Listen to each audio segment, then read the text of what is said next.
if you've seen my other videos, you know I'm a huge fan of the Kahr PM9, and I actually think the P380 has a better trigger than the actual PM9 does. Now the trigger's a very long double action trigger and the reset's all the way out.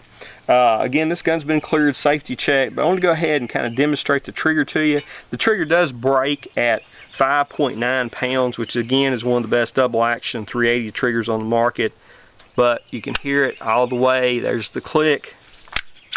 Reset is all the way out. But it is a very manageable trigger. I love the grip angle. Although you don't have a lot to hold on to, you do have stippling on the back of the grip and stippling on the front, and it is textured on the side. And one of the things I might do is I may add some additional grip texture here and help out a little bit on holding the gun. Although the recoil is very manageable, it's a very enjoyable gun to shoot. Of course, the grip angle is very similar to a 1911, and Kahr has a few designs, and particularly in regards to the barrel lockup, that allows the barrel to set lower in the frame. Now again, this is a 2.5-inch barrel. This particular gun does come with a 6-round stainless steel magazine. It has a plastic follower. One of the good things about it, it does have, you probably can't see it on the video, but it has a steel tip right there where the follower comes up on the last round to engage the slide lock. So that'll extend the use of that and limit the wear. Also, you get a 7-round magazine. That's something that you will not get with the CW 380, but nevertheless, they're about $38, and with the money you're going to save, you can buy a lot of magazines. Let's go ahead real quick and break the Kahr P380 down. I do find it is one of the more difficult guns to break down as far as the 380 goes. I have to take my knife to do it. I can't push it out. Maybe with time you can do it, but basically what you have is you have a mark here on the slide and a mark on the frame. You line those up, then you push the pin out. So we're going to go ahead and we're going to do that. Now again, I'm going to try to push it out with my hand. I cannot do that. I cannot push that out. So what I'm going to do, we're going to hold it one-handed like that, line it up, and we'll take the knife, slide it right in here, pop it out. Then I can pull it out. All right, again, pull the trigger, and it'll slide right off. Okay. Let's go ahead and take a little bit of a look at the details as far as the frame and the slide rails. You've got steel rails molded into the frame at the front where the muzzle goes, and on the back you have again steel inserts molded in on the back as well, but the rest of this is really polymer, but Kahr says that's all you need. Very nice slide. We'll go ahead and take the double recoil spring out. You have a steel rod as well, which is nice, and you have this again 2.5-inch polygonal barrel. It's a match grade barrel. I will notice too, if you look at the feeding ramp on this, it is a very steep feeding ramp, so you got to be careful what ammunition you're using this gun. That's something you got to really, when you buy one of these 380s, you got to really match up your ammunition with them. They are very tight and very small, and there's not a lot of tolerance or room in them. Here we go, basically the slides, very nice slide, stainless steel. You know, you've got your block right there, you've got your striker mechanism there, there's your extractor there. Very straightforward, typical John Browning design. I will notice, as you can see, that the lockup lug here is a little bit offset.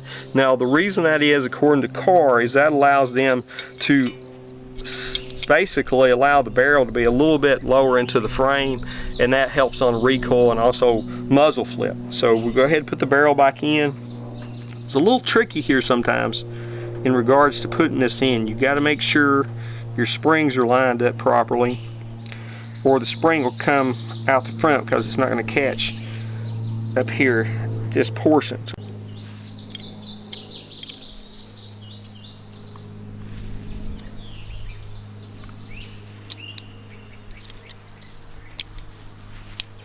Okay, and there we have it.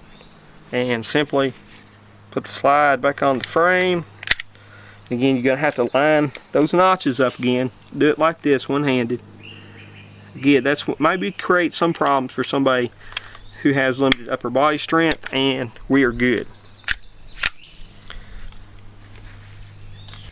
Let's go ahead and take the 380 out here and shoot it a few more times just to give you a little bit of demonstration of the accuracy of the gun, or at least how accurate I can shoot it. The gun's far more accurate than I am, and also give you an idea of the recoil. Now this gun may not be for everybody. If you're, again, you have not a lot of upper body strength, you may have some problems shooting this gun, or any 380 for that matter. So it's always a good thing if you get a chance to go out and shoot a gun before you buy it.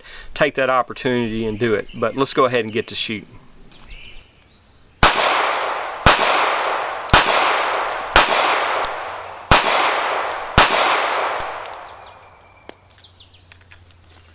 Go ahead and switch out magazines.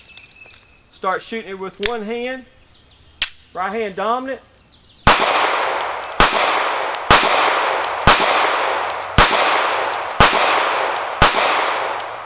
Okay, now left-handed.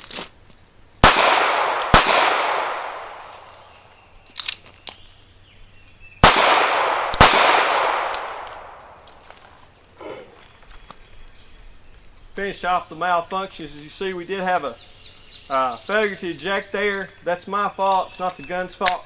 Me shooting it left-handed.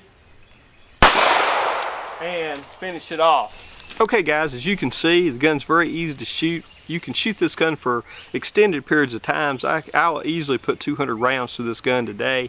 The only malfunction that we have had on this gun today is me shooting it left-handed with the Winchester white box.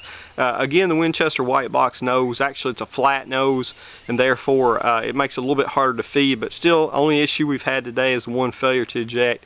That's my fault. I limp wristed it. I can shoot a 45 ACP left-handed without a problem, but again, this is a 380 and it's not much there to hang on to. It's a very light gun, so it actually makes it more difficult to shoot than an actual 45 compact. So you need to keep that in mind when you're looking at these guns. So let's go ahead and shoot it now for a little bit of accuracy here at 21 feet. I'll shoot it as best I can. I can tell you this gun is very accurate. It is as accurate as you can shoot it, and it does take practice with these little guns, and I encourage you to do that. So let's go ahead and shoot again for maybe some headshots here at 21 feet. Okay guys, we're at 21 feet. I am going to try to shoot for accuracy here again. This gun's as accurate as I can shoot it. And so let's go ahead and see what we got.